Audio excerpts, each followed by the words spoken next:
Selective passage in the Strait of Hormuz. The shift from Petrodollar Artery to Yuan-Gated corridor. Section 1. From total blockade to selective trade corridor. The misframed narrative. In recent weeks, much of the Western media framing has described the Strait of Hormuz as closed or blockaded. This characterization implies a binary condition. Either ships pass freely or they do not. That binary framing is inaccurate. What has emerged instead is a selective access regime, a system where passage is neither universally open nor fully denied, but conditional. Ships are not simply blocked, they are filtered. This distinction is critical. A total blockade suggests inevitability, escalation, confrontation, military resolution. A selective corridor implies something very different: control, discretion, policy enforcement. The question is no longer, is the strait open or closed?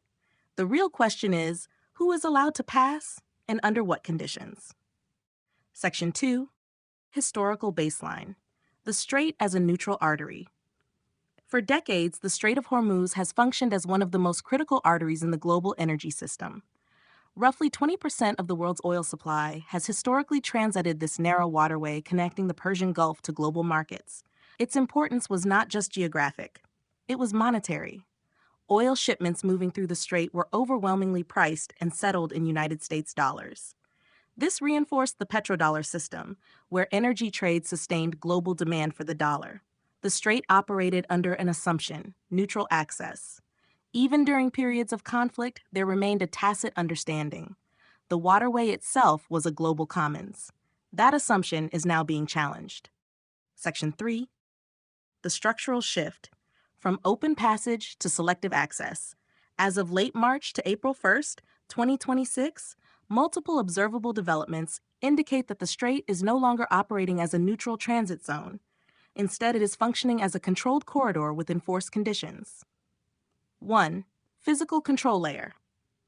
The Islamic Revolutionary Guard Corps has established oversight of transit routes. Ships are directed toward a northern corridor near Larak Island, closer to Iranian territorial waters. Passage often occurs under escort and visual verification. 2. Verified ship transits under coordination. Chinese vessels operated by COSCO Shipping successfully exited the Gulf after initial disruptions. Indian LPG carriers, Shivalik and Nanda Devi, completed crossings and returned to India. Pakistan-linked and other friendly nation vessels have also transited under coordination. These are not theoretical allowances. They are observed, completed transits. 3. Diplomatic filtering mechanism. Iran has explicitly signaled that access is granted to non-hostile nations. Countries such as China, India, Russia, and Pakistan have maintained shipping flows through direct diplomatic engagement. United States and Western-linked vessels remain effectively excluded from transit.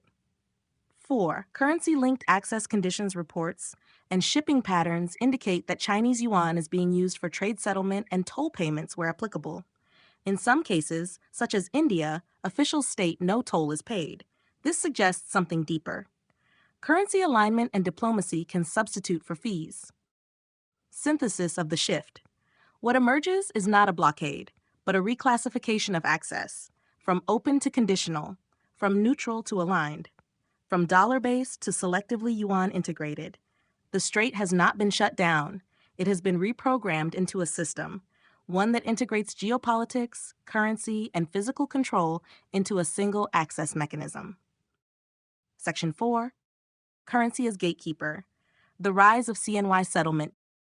Beyond physical control, a second layer has emerged: currency as a condition of access. Observed patterns indicate that the use of Chinese yuan is not incidental. It is increasingly embedded in the passage framework. 1. CNY and toll payments, where applicable. Reports indicate that transit fees, when charged, are denominated in CNY, not USD. This bypasses United States-controlled financial rails and sanctions infrastructure. 2. CNY and cargo settlement. Iranian officials have signaled that cargo traded in Chinese yuan is more likely to receive passage approval. Trade settlement and access privileges are becoming aligned. 3. Diplomatic substitution for payment. In cases such as India, officials publicly state that no toll is paid, and yet passage still occurs. This implies something precise: Currency alignment and diplomatic coordination can replace direct fees. Interpretation of the currency layer. The implication is structural. Currency is no longer just a medium of exchange. It is functioning as a gatekeeping mechanism. Access is implicitly tied to settlement system participation and willingness to operate outside dollar dominance. The strait becomes a financial checkpoint layered onto a physical choke point. Section 5. Tiered access system. Who passes and who does not? The system does not operate uniformly. It is explicitly tiered. 1. Friendly or non-hostile nations.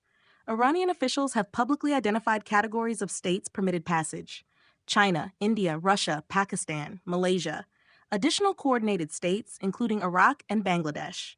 These nations share key characteristics: active diplomatic engagement, willingness to operate outside Western financial constraints, participation in some cases in BRICS-aligned trade flows.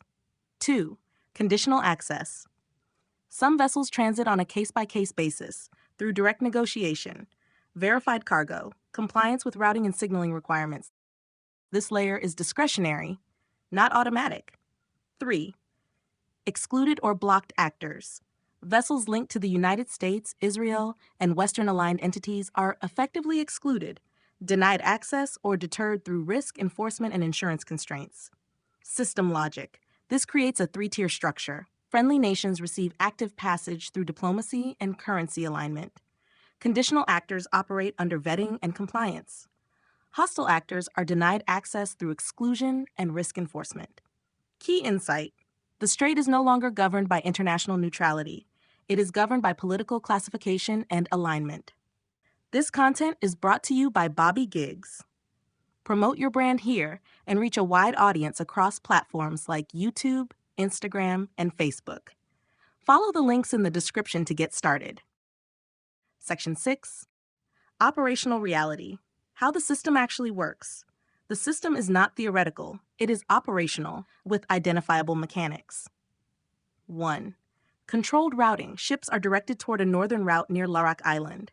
This places vessels within Iranian surveillance range and enforcement control, enabling visual verification and immediate intervention. 2. Vetting and escort passage often requires pre-coordination with Iranian authorities. Identification as a non-hostile vessel. Some ships transit under monitored movement or escort.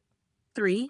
Identity signaling. Ships have been observed broadcasting identity signals. Chinese ownership. Non-hostile characteristics. AIS data becomes a signaling mechanism, a soft compliance layer. 4. Insurance constraints. War risk insurance has increased sharply or been withdrawn entirely for certain routes. Even eligible ships face elevated costs. 5. Traffic compression. Despite selective passage, overall traffic has dropped dramatically, approximately 90 to 95%. The system functions as a narrow gate, not a free-flow channel.